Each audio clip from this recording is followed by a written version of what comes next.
Welcome to Come Get Woo Woo. We're your hosts, Becky and Ro, here to hold space for the unseen, the unspoken, and the deeply felt. This is a place for seekers, for those who sense that there's more, for those who hear between the words, feel beyond the room, and know without knowing why. Together, we'll explore the language of spirit, the clarity of your clairs, and the signs that rise up when you're ready to notice. You're not imagining it. You're remembering it. This is Come Get Woo Woo. What if the map you've spent your entire life memorizing is only showing you the shoreline? What if the cities, the roads, and the heavy stone walls of your physical world are just a dense crust floating on top of a vast, unseen ocean of pure consciousness?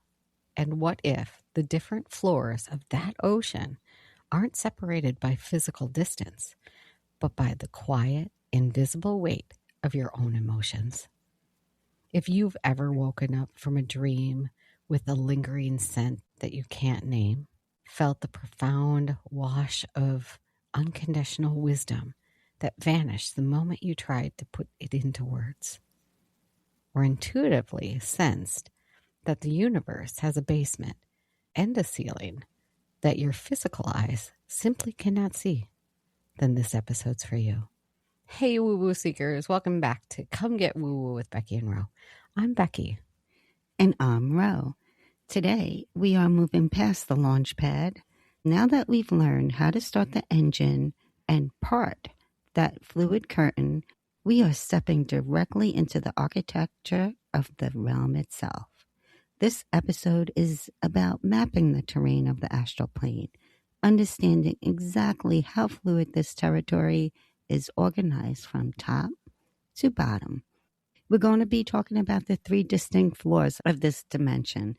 We'll dive right into the heavy, stagnant fog of the lower astral to dismantle the scary myths around it, explore the vibrant, sprawling landscapes of the mid-astral consensus realms where communities and ancient libraries are held together by shared human belief, and rise to the blinding geometric ceiling of the higher astral, where human form completely burns away into pure frequency.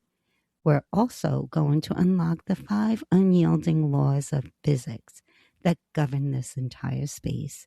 We'll show you how the universe strips away your camouflage through the death of the mask, how your thoughts act as a literal building bricks, and how an unbreakable magnetic safety net ensures you are always securely anchored to your physical home, no matter how far you drift. This isn't an empty, lawless void. This is a highly organized, perfectly responsive ecosystem, and today we're giving you the keys to the house. Before we go any deeper into the architecture of the plane, we want to invite you to help us expand the Woo-Woo Seeker Grid. If this episode has you pausing or noticing things a little differently, please take a quick second to hit the follow button or leave a review. It might seem small, but it is a powerful way to ground the energy of this conversation on Earth and help other seekers find this path. We see you, we appreciate you, and thank you so much for being here and building this space with us. The perspectives shared in this episode are explored through a spiritual and seeker-based lens. Our intention is to inspire curiosity, reflection, and conversation as we journey through the concepts to better understand our own energy. This content is shared for entertainment and personal exploration purposes, and it is not intended to replace professional, psychological, medical, or mental health guidance. So, Becky, it's your birthday weekend. Happy birthday. Thank you. Except for this is going to go out before. Much after, I know. I'm sorry. I didn't plan it right.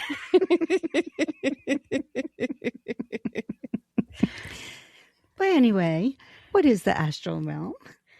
Well, at its absolute baseline, the astral realm is a dimension of emotion and thought made visible.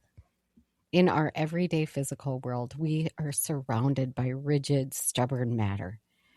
If you have an idea or an emotion, it stays trapped inside your head. If you want to change the shape of something physical, you have to use physical force, using your hands, tools, or even labor, because matter resists the mind. The astral realm is the exact opposite. It is a fully independent living dimension made of an ultra responsive fluic energy. It has zero density and infinite plasticity.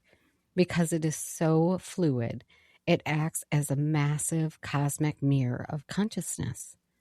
On the astral plane, the line between thinking something and creating something is completely erased.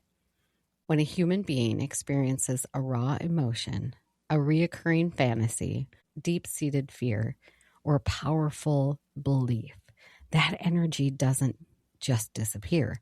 It projects outward. It literally sculpts the fluid astral substance into tangible three-dimensional reality. So what is the astral realm? It is a colossal, objective universe entirely built, shaped, and fueled by the psychological and emotional output of every conscious mind in existence. It is the place where thoughts aren't just invisible ideas, they are the literal bricks, trees, environments, and physics of the world.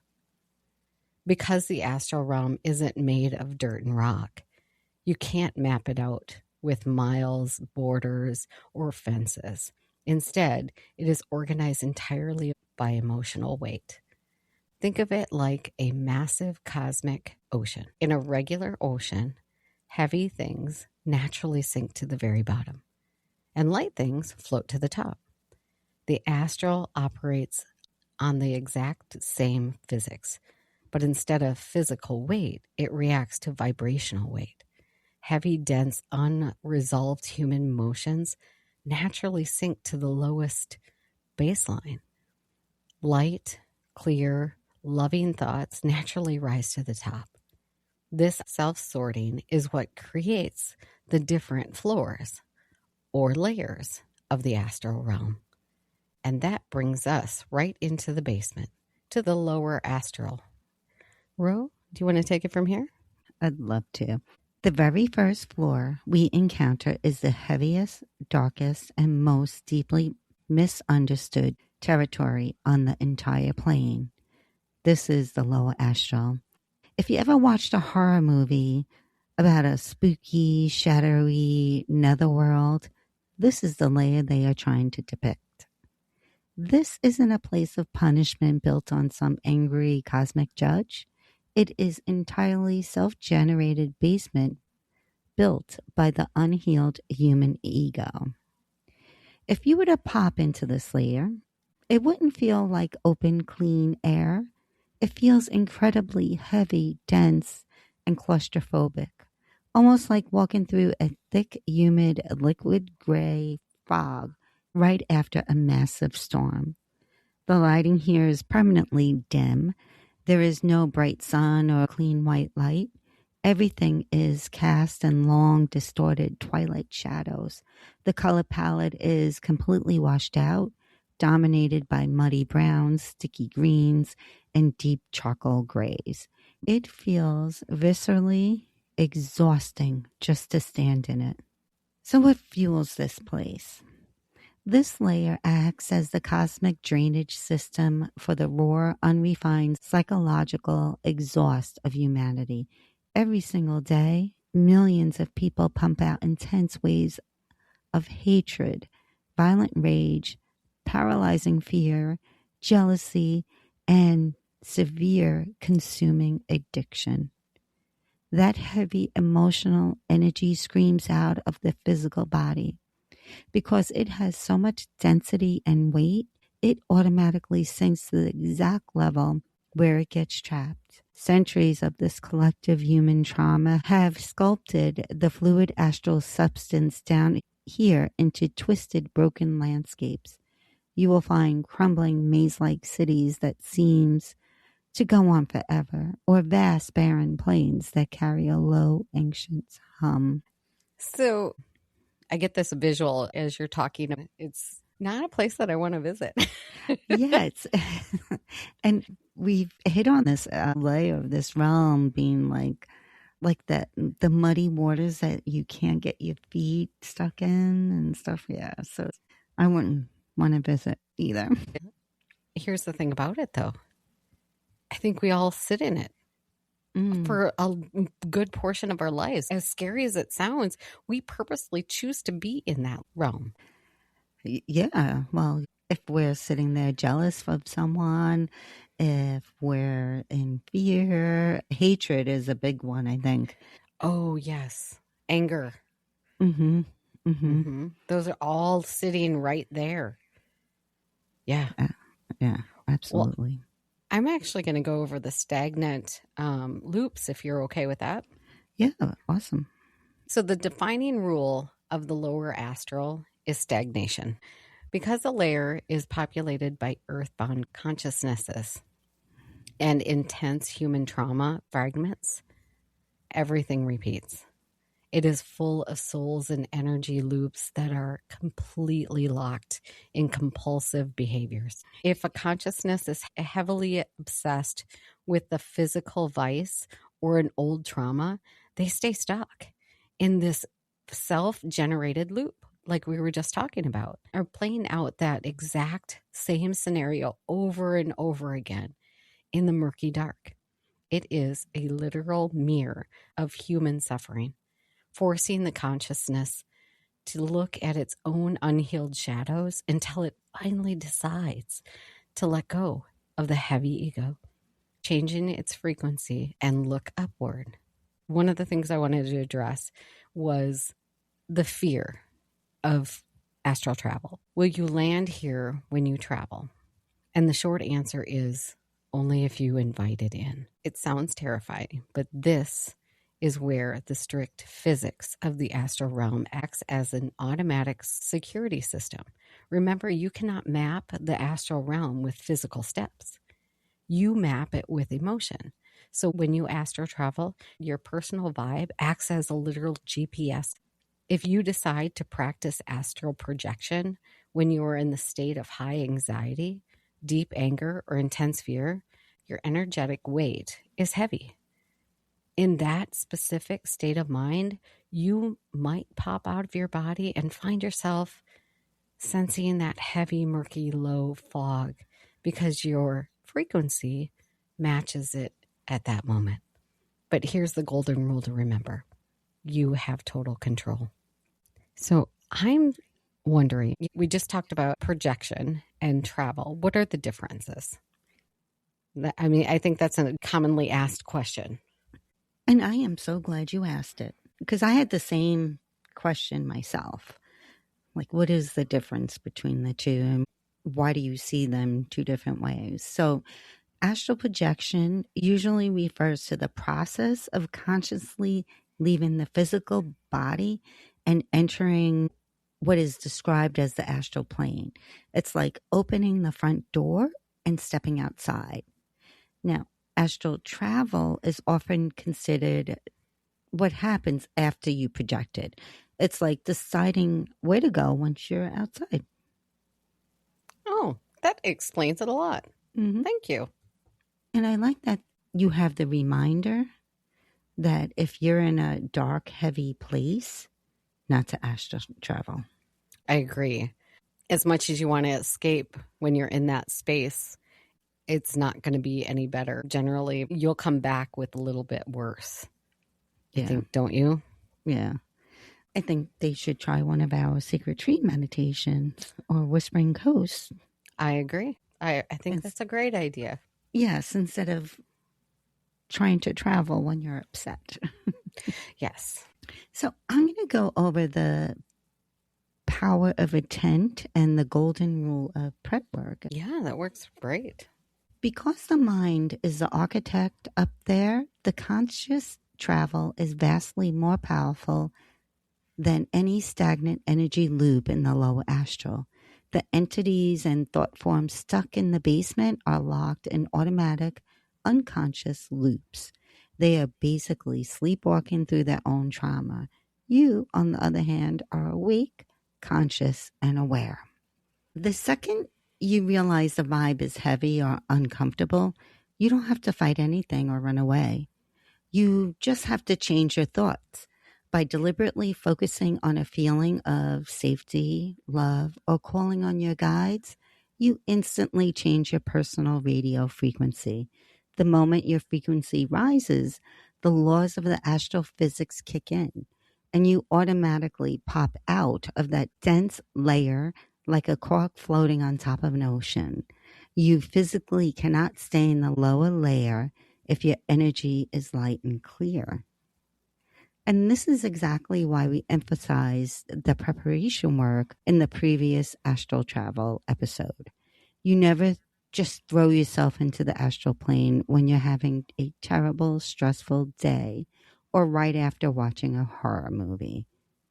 Before you ever leave the body, you ground yourself, you protect your energy field, and you set clear intentions to connect with the highest frequencies of truth and learning.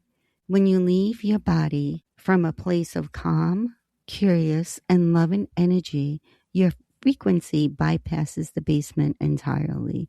You cruise right past the lower astral without ever seeing it, landing safely on the higher floors where the libraries and the healing spaces are. So yes, the basement is real and it sounds scary, but you are never a helpless victim there. You hold the remote control to your own frequency.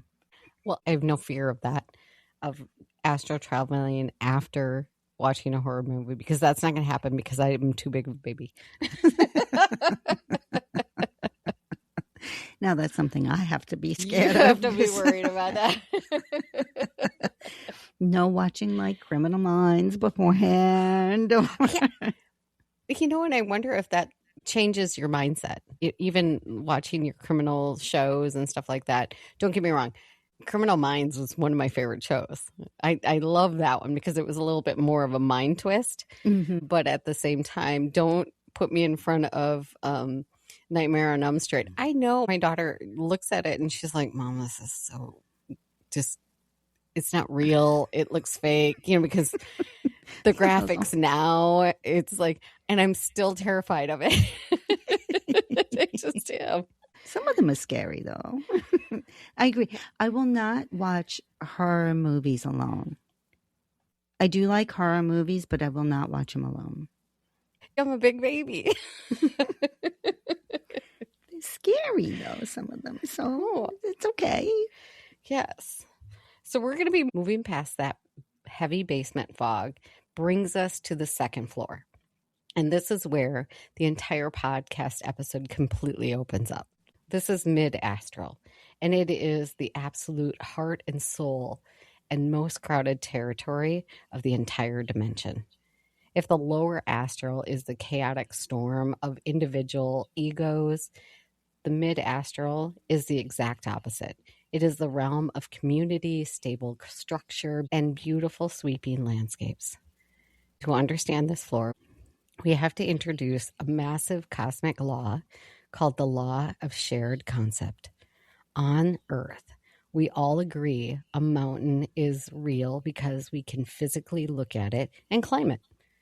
But in the mid-astral, if a massive group of conscious minds shares a deep, vivid, and highly organized belief in a specific place over hundreds or thousands of years, that belief grabs hold of the fluid astral energy and permanently locks it into a solid, objective structure. We call this the consensus realms. These aren't just quick, fleeting daydreams or temporary hallucinations. They are incredibly stable, highly detailed worlds.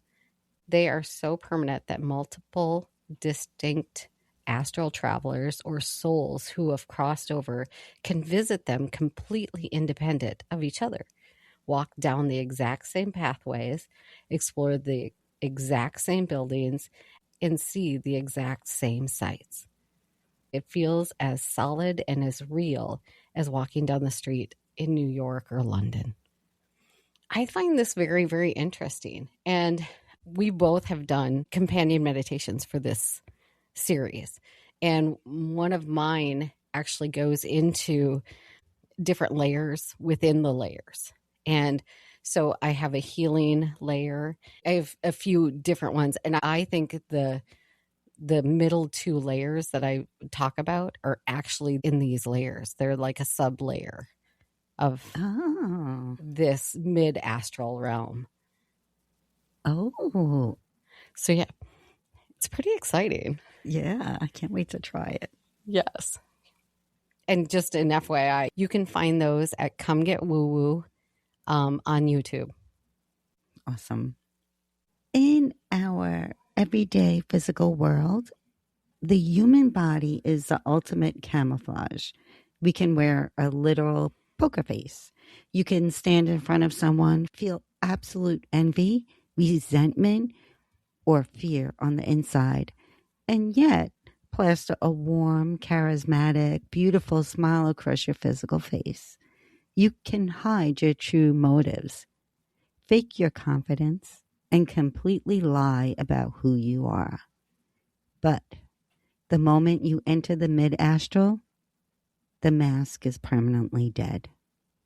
Because the astral plane is made of ultra-responsive energy. Your internal psychology is always instantly externalized as your visible reality. You cannot hide what you are thinking or feeling because your energy field broadcasts it to the entire room like a giant neon sign. Every traveler, every guide, and every soul resting in the afterlife communities radiates their true current state through a light signature and a color aura. If a traveler experiences a sudden flash of insecurity or fear, they don't just feel it internally. The astral form will instantly ripple with erratic streaks of dull gray or muddy yellow light. If a soul is communicating from a place of pure, open-hearted compassion, their chest area will physically bloom with a radiant, pulsing rose pink or brilliant emerald green. If you are exploring with an open mind, your head region will expand into a beautiful, glowing halo of bright azure, blue, or golden yellow. No lying there. Don't you just kind of wish that we could have this in real life outside of the astral realm? Because yes, life would be so much easier if you could just have full face. You know exactly who you're talking to. We rely, I don't know, I know I do, my first instinct, but then I second guess myself sometimes where I'm like, oh, but everybody else likes them, so why shouldn't I like them?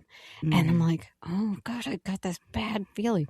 But if they had this where you had like, okay, here's a light that says, oh, yes for no, you know what I mean? Yes, but we're so used to hiding who we are, even our feelings. Like you were saying in one of the episodes, like, yes, I'm okay, but I'm not. Yep. I agree 100%. Life would be so much easier if everything was just so straightforward. Yes. I know you and I have talked about this, being a parent. Life would be so much easier if each of our kids came with a manual because you were like, oh, she just flipped her hair. I know what that means. You know, those little clues. Yeah, I agree. And with animals too, if they had the same thing, oh, they're not feeling well. You would know instead of like, that's a little odd. You know, is it going to pass? But Echo always says, the realm of Earth is school. Okay, I paraphrased her. She says it way more beautifully than I do, but basically it's you know, we're here to learn. I agree. And when you say Echo, it's Echo Bodine, right? Correct. I'm sorry. Yes. Thank you for clarifying that. All right. So, this is the ultimate cosmic truth detector. You don't have to guess if a person you met is trustworthy because you can read their literal texture, just like we were talking about. The lower vibration entity or someone with bad intentions cannot pull the disguise to fool you. They might try to shape their outer edges to look like beautiful angels of light, but their central core will always pulse with a slow, oily, dark, and sticky crimson color of their true frequencies. In the mid astral, honesty isn't a moral choice you make, it is an inescapable law of physics. Everyone is completely transparent, completely seen, and completely real. The atmosphere here is breathtaking. The air doesn't feel murky or foggy. It feels crystal clear and alive, almost like the world has been turned up to high definition.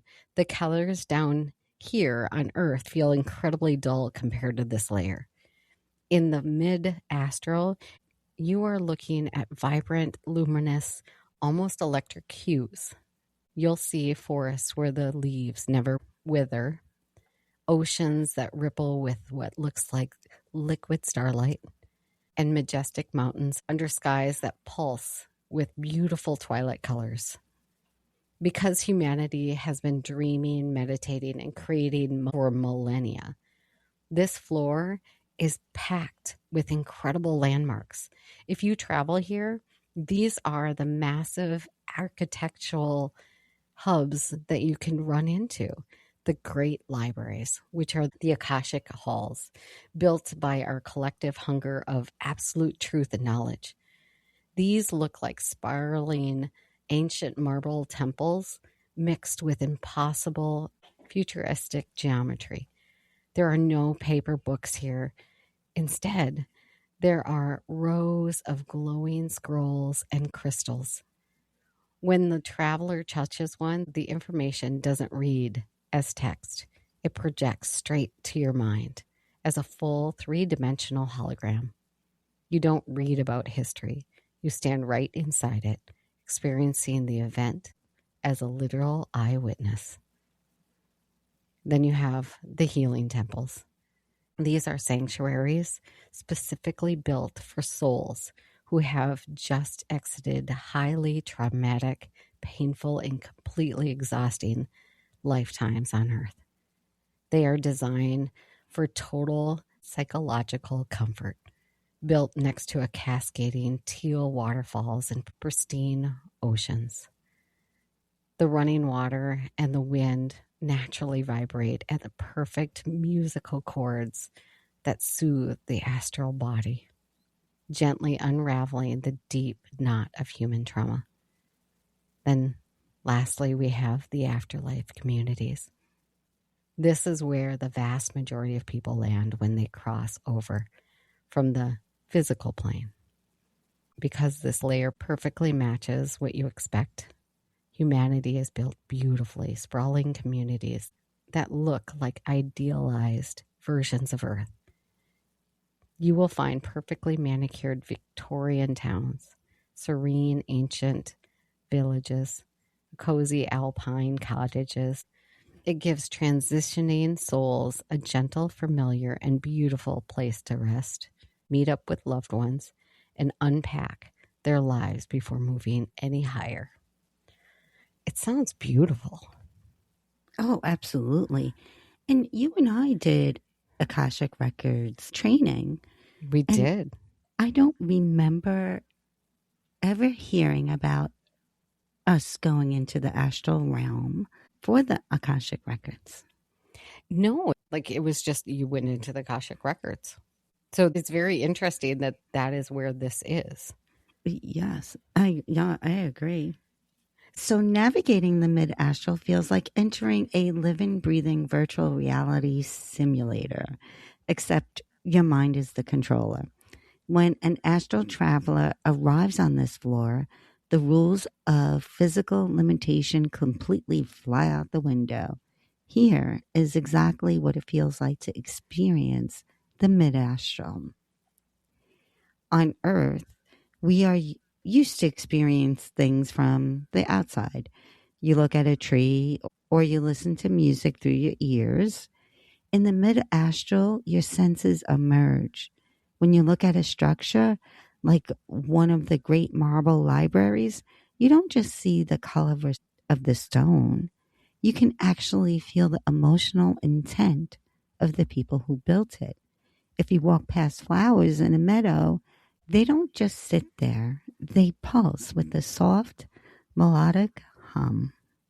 You hear the scenery and you feel the colors. Communication with any souls or guides you meet isn't done by moving your mouth or vocal cords. It is instantaneous mind to mind telepathy. You know what they mean the exact microsecond they think it. One of the funniest things that trips up new astral travelers on the floor is trying to walk. Our brains are so hardwired to physical physics that we try to lift one foot in front of the other. While you can walk if you want to, the movement here is actually based entirely on intent and pull. If you see a beautiful mountain peak in the distance and you want to go there, you don't hike. You simply focus your mind on that peak. Feel the desire to be there, and your astral body automatically glides or flies toward it at whatever speed you choose. You navigate by thinking your way across the landscape. And because this is a consensus realm, the main scenery, like the healing temples or the afterlife villages, is locked in place by a collective agreement. You can't just blink your eyes and delete the whole marble temple. However, your immediate personal space is highly responsive to you. If a traveler sits down in the meadow and thinks, I really wish I had a comfortable chair right now, the fluid energy around them will immediately respond to that fleeting thought and sculpt a chair out of thin air. The environment is constantly trying to mirror your comfort level and your expectations. When you are exploring this floor, you aren't alone. You will cross paths with three distinct groups. Other living travelers who are consciously projecting while their physical bodies are asleep. Passover souls who are living in the afterlife community, resting and learning between lives. And guides and helpers who frequent this floor specifically to teach, assist travelers, and manage the healing temples. Because the death of the mask is an absolute law here, you can see everyone's true colors instantly. You will see people radiating beautiful pastel blues, pinks, and golds based on their state of mind. It makes the entire floor feel like a massively interconnected, incredibly welcome cosmic community. Just sounds so beautiful. It does. I love that you can think about going to that mountain peak and you don't have to hike it. Agreed. You can just fly there. I could visit my long distance bestie anytime I wanted to. Yes, same here. Oh, that's fun. And we don't have to worry about flights or money to get the flights, all that good stuff. Part of the way we're in this realm and the earthly realm is to learn those things, to understand, see the struggles and stuff like that. That's why you're blessed with these beauties when you're done. Yeah. I love it. Yeah. So leaving the bustling communities and the great libraries and the beautiful earthly landscapes of the second floor behind, we take a massive step upward into the absolute ceiling of the astral plane. This is the third and final layer, the higher astral. If the first two floors were all about the human psychology, our fears down in the basement, our imagination in the mid layers, This top floor is where human imagery burns away entirely.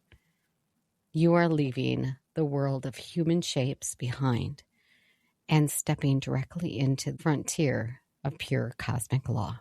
On higher astral landscape doesn't even apply here anymore. There are no trees, marble pillars, no roads, no houses. The concept of a physical looking world is completely obsolete. If a travel reaches this floor, the environment undergoes a radical shift.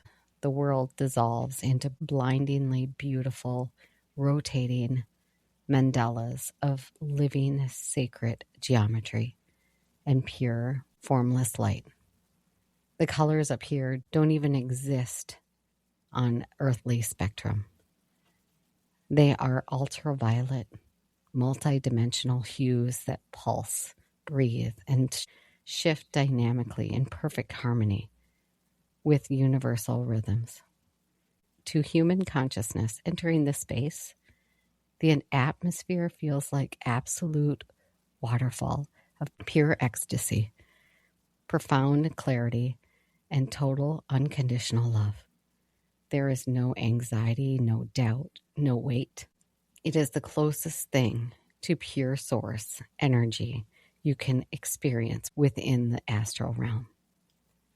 Because form is a lower floor concept, the guides, the teachers, and the highly evolved intelligences who reside permanently in the higher astral do not use human faces or bodies. In their true state, the residents of this layer appear as towering pillars of bright, multicolored fire and intricate patterns of glowing geometric light. They radiate an intense, palpable frequency of wisdom. There is no individual ego here, no identity separation, and no personal agenda. Every being up here operates as a perfect, clear lens of divine intelligence of the universe. Because there is no vocal cords or sound waves, language is completely useless in the higher astral. Communication happens through mind-blowing process called instantaneous synthesized download. If you ask a question to a guide on this floor, they don't speak words. Instead, they project a unified sphere of colored light directly into your energy field. The exact second that light touches your consciousness, it instantly unpacks inside your mind. In a single microsecond, you receive lifetimes worth of understanding, complete with raw emotion, the flawless logic, the history, the cosmic contents of the answer all at once. It is the total unedited transfer of pure truth that can take a traveler weeks to fully translate into human words once they wake up back in their physical body. I want to go there. I'm a little intimidated about going there. But it'd be cool, but I'm a little intimidated. Yeah, me too. But it's pretty cool. It sounds like everything outside of the first floor is awesome. It just gets more awesome. Mm-hmm. Definitely. So, Ro, can a traveler actually reach layer 3? Yes. A conscious traveler can reach the higher astral, but you don't just stumble in here by accident. Remember the rule of the realm. Your frequency is your boarding pass. To access this layer, a traveler has to completely detach from their human ego, their daily worries, their physical identity, and enter a state of absolute, unshakable meditation. It requires your energy field to be vibrating at a flawless, crystal clear octave of pure love and curiosity. Now, if you manage to raise your vibe that high, You can cross the threshold into layer 3, but the moment you arrive, you run into two very specific mind-bending phenomena. The biggest hurdle isn't actually getting to layer 3, it's remembering when you wake up. Our human brains are built to store memories using physical, three-dimensional anchors, words, sights, linear time, and human faces. But layer 3 has none of those things. It is pure, formless frequency and geometric light. When a traveler is up there, they are experiencing the absolute cosmic clarity. But the second they snap back into their physical body and their consciousness tries to jam that massive, multi-dimensional, geometric experience through the tiny biological filter of the human brain, the brain panics. It doesn't have the software to decode what just happened. As a result, the traveler often wakes up with what we call the spiritual hangover.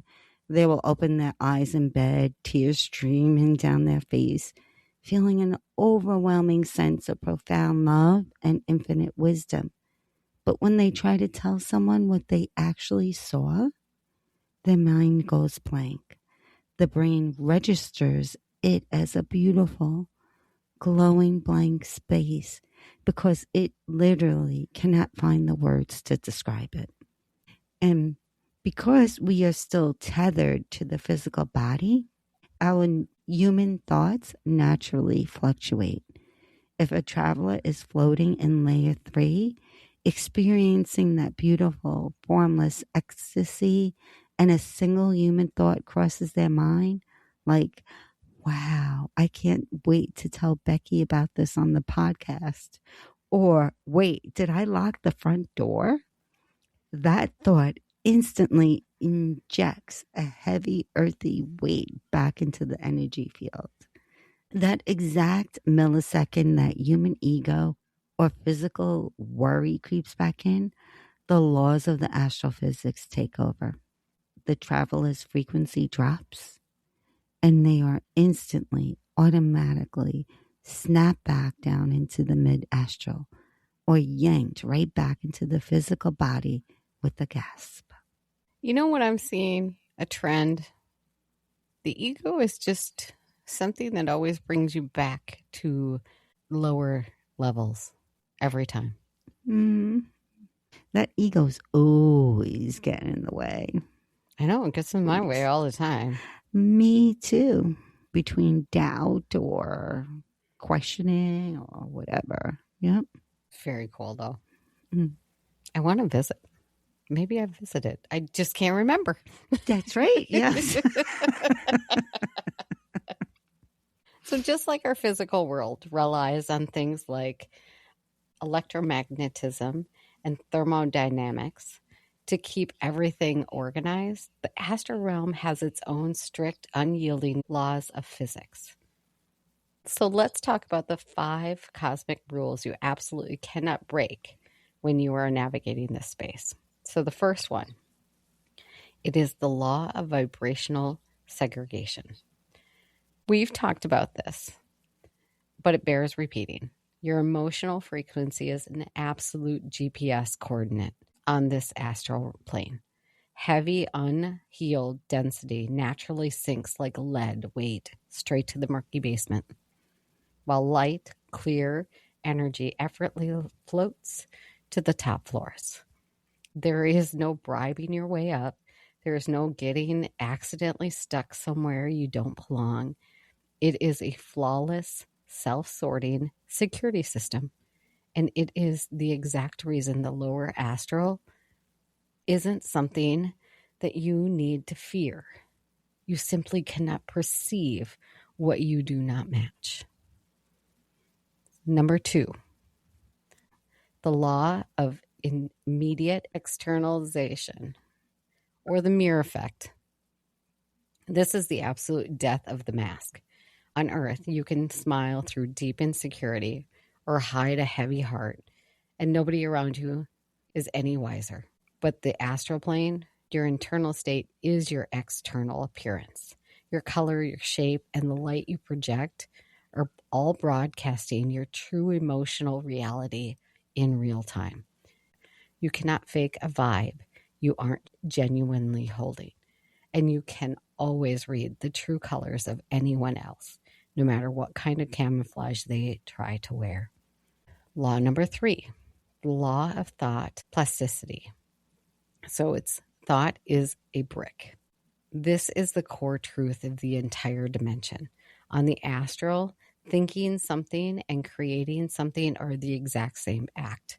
The fluid, responsive substance of that realm molds itself instantly to whatever you place your attention on, whether that is the boundary of protection, the landscape of profound beauty, or your own unexamined fear. Whatever you hold in the dark spaces of your mind are precisely what gets built as a living reality around you. You are always the architect of the room you are standing in. I have law number 4, which is the law of magnetic tether. And this is the ultimate safety net. With a universe this fluid, where your thoughts create monsters and the landscape goes on forever, a natural question arises. What keeps an individual soul from drifting out into this infinite expanse and getting permanently lost? This is where the universe provides an absolute, unbreakable security feature known as the magnetic tether, or what old school spiritual books call the silver cord. Think of it as a highly advanced quantum entanglement pathway linking your traveling consciousness directly back to your physical body, sitting on your couch or bed. It is a permanent homing beacon and a two-way data superhighway. The tether operates on a principle of automatic magnetic tension. You don't have to consciously manage it or worry about steering your way back home through a map. If your physical body in the waking world experiences a sudden change, like your alarm goes off, your dog barks, your body temperature drops, or someone walks into the room, the tether instantly experiences a massive spike in magnetic pull. It completely overrides your conscious will, catches you, and snaps your consciousness straight back into your physical container at the absolute speed of light. The same thing happens if you encounter an emotional shock on the astral plane that exceeds your capacity to handle it. The second you panic or feel overwhelmed, the tether senses the destabilization and pulls you back to bed before you can even blink. It is the ultimate cosmic fallback plan. It ensures that no matter how deep you explore the great libraries of the second floor, or how high you rise in the geometric light of the third, you are always securely anchored. You can explore with total freedom because your ride home is completely guaranteed. And finally, Law 5, the law of energetic economy or power source. On Earth, if you want to power a car, you look at the gas gauge. If you want to run a marathon, you look at your physical stamina and how much food you eat. Your power is strictly biological and mechanical. In the astral, your power source is entirely determined by how much energy you saved before you left your body. When you are navigating the astral realm, every single action you take, whether you are flying across the consensus realm, projecting a protective shield, or trying to process a massive geometric download from a guide, burns through your personal reserve of vital energy. This creates a strict rule of physics for the traveler. If you spend your daily life on Earth completely scattered, constantly stressed, or locked in emotional arguments, or your energetic tank is running on fumes, When you try to travel, you'll find that you can barely hold your awareness open. You might pop out of your body, feel completely exhausted, and immediately get dragged back to bed because you don't have the electrical current to stay awake. This is why meditation, breath work, and emotional grounding aren't just good spiritual habits. They are literally power generators. When a traveler knows how to seal their energy field and conserve their power on Earth, they enter the astral with a fully charged battery. This gives them the juice to sustain long journeys, explore great libraries clearly, and remain fully conscious without snapping back permanently. Your capacity to explore is directly equal to your capacity to hold the power. I really love Rule 5 because I can't even count the number of times I've gone to listen to a meditation and I will fall deep asleep. I mean, and so I'm thinking that I don't have enough juice to do anything. I do the same though. You know, instead of sitting in that, what is it? Hypnagogia.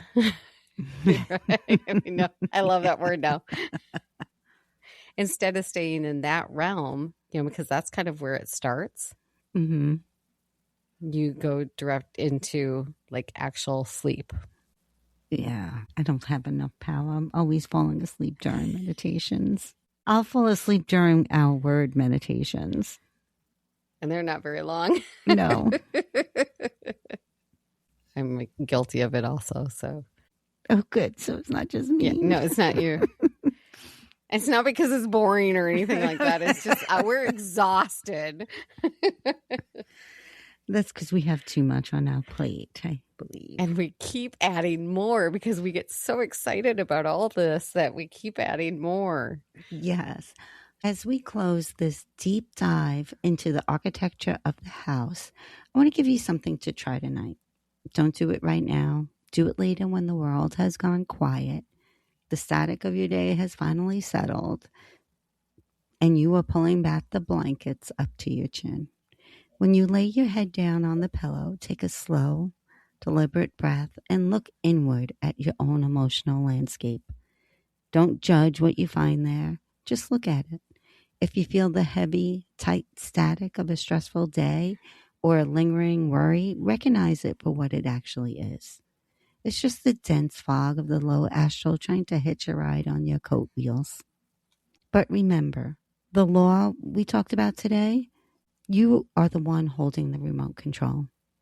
Right there in the dark, deliberately shift your focus. Summon a memory of absolute safety, a feeling of deep curiosity, or a sense of unconditional love. Watch how your internal atmosphere instantly responds. And as you feel yourself beginning to drift across that twilight threshold, look for the presence of your magnetic tether. Feel that deep, unshakable quantum security net resting quietly at the absolute center of your being. Realize you cannot get lost. You cannot be trapped. You are completely anchored, completely protected, and completely safe. With that anchor fully secured, let your frequency rise. Let your awareness soften and expand. You don't have to fight your way past the basement. Your light energy will naturally float you right to the upper floors. You are a conscious creator, and the great libraries and the healing temples of the Mid-Astral are waiting for you to walk through their doors tonight. You aren't a fragile human being trying to survive a scary, chaotic universe. You are a luminous, multidimensional traveler who holds the keys to the entire house. So tonight, when your physical boundaries begin to dissolve, drop your weight, trust your anchor, and choose your frequency and see where you'll land. I just loved doing these astral episodes. And if you enjoyed this episode, please leave a heart in the comments. So, Becky, What are we doing next week? Well, Ro, next week we'll be pulling the lens back even closer to home. And it's going to explain so much about our day-to-day lives. We are diving headfirst into the etheric realm. We're going to be talking about the invisible blueprint that sits right on top of our physical body, the web of vital life force, prana, and chi that actually keeps our physical flesh animated in life. We are going to break down the ghost of the machine, explaining why you can instantly feel the room's vibe before anybody even speaks. How this layer holds the absolute grid of your chakra and physical health.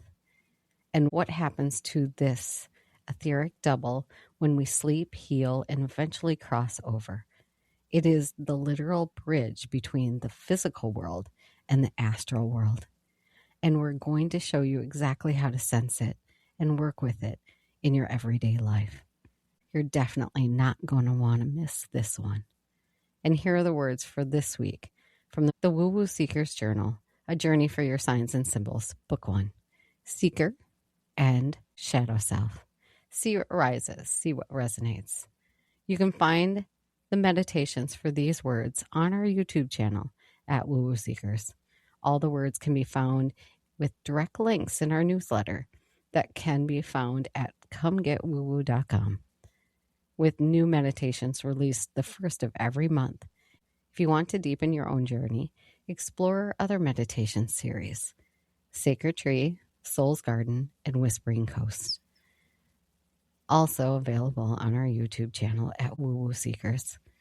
If you haven't tried the intuitive gym yet, go to comegetwoowoo.com and test your intuition and mediumship skills in a fun, grounded way. Thanks, everyone. Thanks for getting woo-woo with us today. If something sparked a memory, a message, or just made you smile, share it with a fellow seeker, because the journey is always better when you can grow together. Be sure to find us on TikTok, Instagram, and YouTube at Woo Woo Seekers, so you can like, follow, and subscribe.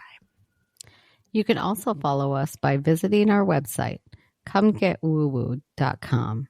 We are so much more than just another podcast. We're building a community of seekers just like us. We love hearing from you. If you've got signs, symbols, or stories that you want to share, email us at woowooseekers@gmail.com. Or any questions about today's episode, you can email us at comegetwoowoo@gmail.com. Until next time, stay curious, stay open, and as always, come get woo-woo with us.